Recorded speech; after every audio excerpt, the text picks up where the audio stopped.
আমি কিন্তু ভালো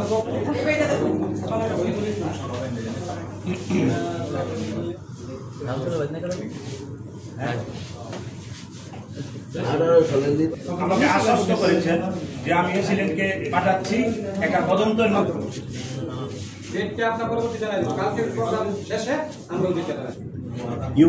ইউপি চেয়ারম্যান জনাব শামসুল হুসাইন তার নির্দেশে আওয়ামী লীগের নেতাকর্মী নিয়ে একটা মিটিং হয়। তারই ধারাবাহিকতায় আজকে এই সাংবাদিক সম্মেলন। বিএনপির হাইকমান্ডের নির্দেশ অমান্য করে উক্ত নির্বাচন পরিচালনা করে পদ থেকে অব্যাহতি দিয়ে সুষ্ঠু তদন্তের মাধ্যমে একজন প্রশাসক নিয়োগ করার জন্য উপজেলা নির্বাহী কর্মকর্তাকে অনুরোধ করছি।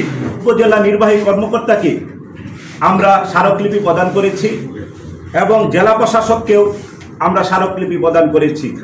থানাতে আমাদের এই বিষয়ে একটা সাধারণ ডায়েরিও কিন্তু আমরা করেছি থানাতে। অফিসার ইনচার্জ বালুকা মডেল থানা ময়মনসিংহ, ওনার বিরুদ্ধে আমরা একটা সাধারণ ডায়েরিও করছি।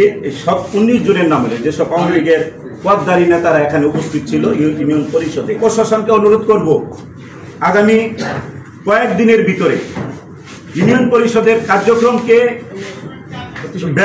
গতিশীল করার লক্ষ্যে আর 10টি ইউনিয়ন যেভাবে আপনারা প্রশাসন নিয়োগ দিয়েছেন, 5 নং বিরিয়ানি ইউনিয়নে এভাবে প্রশাসন নিয়োগ দিয়ে ইউনিয়নের কার্যক্রমকে চলমান রাখবেন, এটাই আমার প্রশাসনের কাছে অনুরোধ।